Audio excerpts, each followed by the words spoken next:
Yes. All right, so that's pretty cool. So this is a vibe-coded interface designed to resemble the Bloomberg Terminal, which is a very expensive, around $30,000 a year subscription piece of software used to give insights into trading.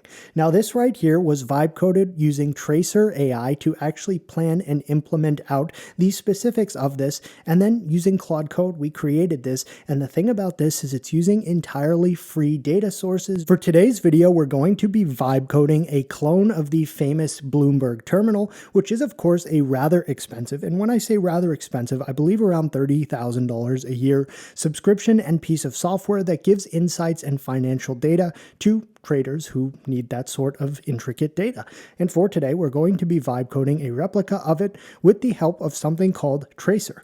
Now, Traycer, besides being today's sponsor, so thank you to Traycer for that, and full disclosure, this is a sponsored video, is a spec-driven development platform, and really from what we can see on the website right here, it is prominently listed as the AI product planner. Now, when it comes to vibe coding, there are basically two layers, at least were we to do this historically, where I would write up a prompt and then give it to Claude Code, perhaps put it in plan mode or something of the sort so that it can follow along with my implementation. It will ask follow-up questions, and then it's basically human writes to AI, and then the AI generates the code.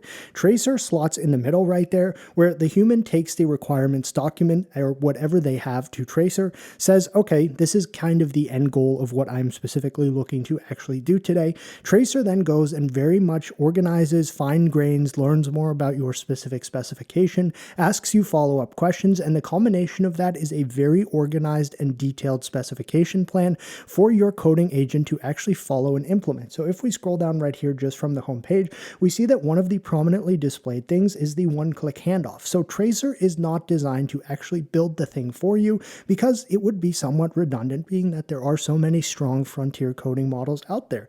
Instead, Traycer gives your prompt basically the intricacy that would be required for one of these impressive coding models to actually properly implement in a more structured and organized way. Now, I have VS Code open right here where Traycer is installed as an extension. We can see it opening here in the left pane where it gives us the option to open a folder to begin working with Traycer. Now, for this specific video, I don't have an existing code base that I'm going to be working off of. Rather, I have a simple one-paragraph prompt that would historically be the way I would initiate my coding agent, which for this video will be Claude Code. Now, if you are familiar with my channel, one, thank you, and two, you may know that sometimes I do get some form of critique for giving the models rather simple prompts with which I would like them to then go and build something, and that's where we're going to be starting today. So really the whole thing that I'm going to be giving to Traycer as my intent is this prompt, which is not even really one paragraph, so I will read it verbosely but quickly. I need a financial dashboard app like the Bloomberg Terminal. It must show real-time stock prices, news, and other pertinent information that would be needed when day trading. The data must come from real sources that are not paywalled and be presented in a visual style that is commonly seen in financial dashboards like the Bloomberg dashboard. Give deployment options as well. Now, historically, this would get pasted into Claude Code now, and it would begin working based off of this perhaps relatively lackluster prompt, and that's exactly where Traycer comes in. So I'm just going to begin by opening a folder that I have created for this, which is an empty folder. Now for the specific task today, I'm going to be keeping this in epic mode, which we can see right here is designed to break down the large initiatives into specs, tickets, all managed end to end with AI.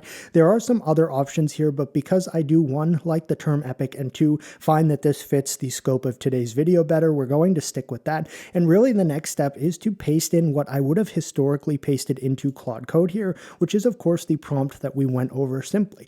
Now we're going to notice as well down here where we have balanced, we can click the down arrow here, and this will give us a potential option to select a specific model for this task. We have OpenAI's models, Anthropic's models, as well as the Grok 4.1 fast reasoning, which is a very good balance of price to performance. However, we can also just select a default model profile of either balanced or frontier. Now, because this is just more about actually writing proper documentation and not necessarily banging out the perfect code itself, I feel comfortable leaving it in balanced, and with that, we're now going to begin seeing how Traycer can actually perform. Now, when we initiate the task in Epic mode, which we have just done, we're going to see the Epic View pane open up in VS Code. And while this is currently empty, we're going to see as this goes along and actually creates these detailed plans, we'll start seeing a few different spec documents, which will actually include a bunch of really detailed bullet point lists and far more intricacy than would be given to the coding agent were we to have just pasted in this initial prompt. Now, something else that's pretty cool here is the tickets pane in the bottom right can actually be hooked up to GitHub, so GitHub issues could show up there to allow your agent to actually take those and run them through Traycer to become more intricate and then give them to the agent to actually fix. So that's just something kind of cool. Now, as we can see right here, it is saying great idea. We're starting from an empty project, so I do have a few questions to ask before we get going. Now I will have to actually answer these. If one of these options does not really stick out to us, we can also add a custom response. However, for this specific purpose, I am going to choose for a React and Node.js project. Which free open data sources should the dashboard use? And this was something specifically that I wanted to include in this prompt because part of the reason of the expense for that software is, of course, the proprietary data sources that they have, which would contribute largely to the overall cost. So I wanted to specifically tell this to find things that were not paywalled to actually be able to give us that financial data. And a lot of what we see right here is correct in terms of where it could find free data to use. Now we have a couple options that are pointing out to me. I like the first option because best real-time coverage for free. However, the last option here is also interesting. All of the above integrate as many free sources as possible. That could be more intricate, but it could also become a little messy. So I think for now, I will just click on the best real-time coverage for free.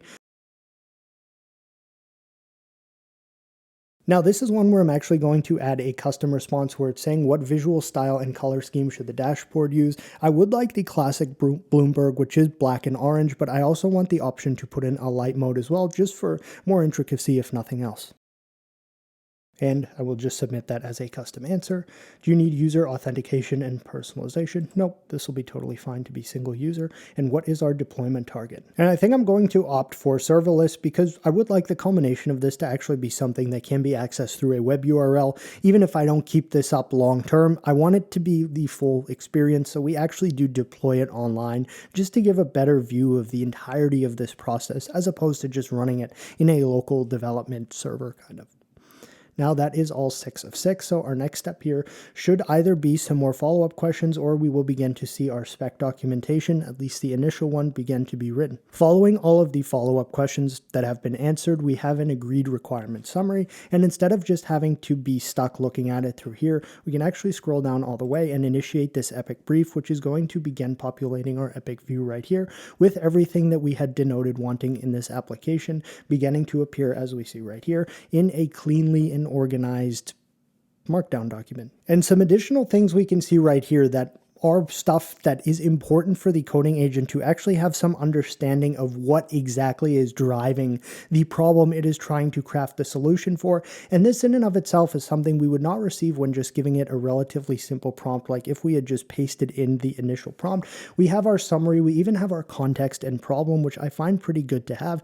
It's telling it professional trading terminals cost thousands of dollars per month and are inaccessible to retail traders. Free alternatives are consumer grade, slow, and heavy. So essentially, it is going to try to combine the two, and these are things that the agent is going to be given when it is actually coding to better understand the purpose of the software it's actually creating. And with our initial Epic brief right here that basically just outlines the initial thing we're going to be handing off and giving to our coding agent, we're given some suggested next steps which will relate to more intricate kind of outlines for things that should specifically exist in our application. So I'm just going to click one of these right now, in this case core flows, which will now write up another brief here focusing on watch list management, driving the ticker, clicking symbols to load the chart, newsfeed browsing, sentiment, heat map, etc. And as we click some of these suggested next steps, it will ask us additional follow-up questions in the same way that it did initially prior to even generating this Epic brief. And now that I've answered those questions, we can see right here in the right under our specifications artifact, we now have the core flows one that is currently being written, and it is also even going to generate a simple UI preview of our dashboard layout. And see right there, so we even get this cool looking UI preview, and this is very much similar to the Bloomberg terminal aesthetic with the orange and black. And then we're also seeing some of our flows here, which do relate to some of those questions I answered previously, these 4 of 4. And what we're seeing right here, again, not to sound like I'm beating a dead horse, but this is really one of the core points of value in this tool in Traycer, is that it generates all of this organization, which we will then hand off subsequently to our coding agent to actually implement. But instead of just the initial prompt that I had started with here with giving to Traycer, the really simple prompt that we saw first and foremost, it's going to get all of this instead for our coding agent. And one could imagine that the difference in generated result when giving it all of this additional information versus just that simple paragraph will be quite gigantic in terms of the gap. And the culmination of the core flow brief right here is actually a mermaid diagram just showing the chart panel loading and everything associated with that in terms of its actions and triggers and things of the sort. We do also now get some suggested next steps, so I'm just going to run all of the things that it suggests we do. At least I will run this tech plan and then the PRD validation. Following that, we're actually going to see ourselves hand this off to Claude Code, which we'll be able to see actually running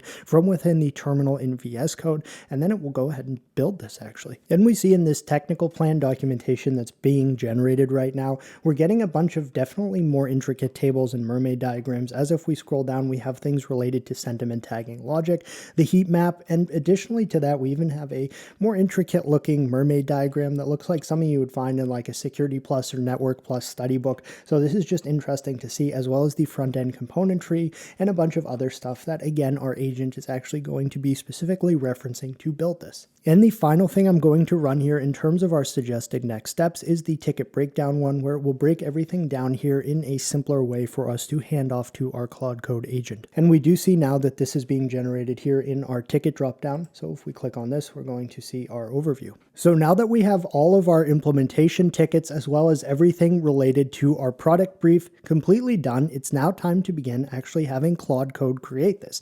And one final time, just to kind of drive home the specific point of what exactly we just did here, we took this initial simple one paragraph prompt, we gave it to Traycer, and from this, it gave us this. We have a bunch of different specific specification documents, even with UI mockups and things of the sort that do look exactly in the style of what I have envisioned for the Bloomberg Terminal, being that they're using the same color schemes. In addition to that, we do have all of these individual tickets now, which are for our coding agent to work on. And even right here, our suggested next step is to execute all of these tickets, starting with one in terms of the most importance, and then doing additional ones in parallel as well. And because I want to see this, we're just going to select that now and begin. And now we see right here that Claude Code has opened. We see our instructions were sent to Claude Code, and it is now being shown to us in the terminal window in VS Code. So Traycer just basically gave us a detailed plan specification and sent it off to Claude Code. I had configured this to work with Claude Code. You can use other things as well. Now I do need to handle some permissions and things for Claude Code to actually begin.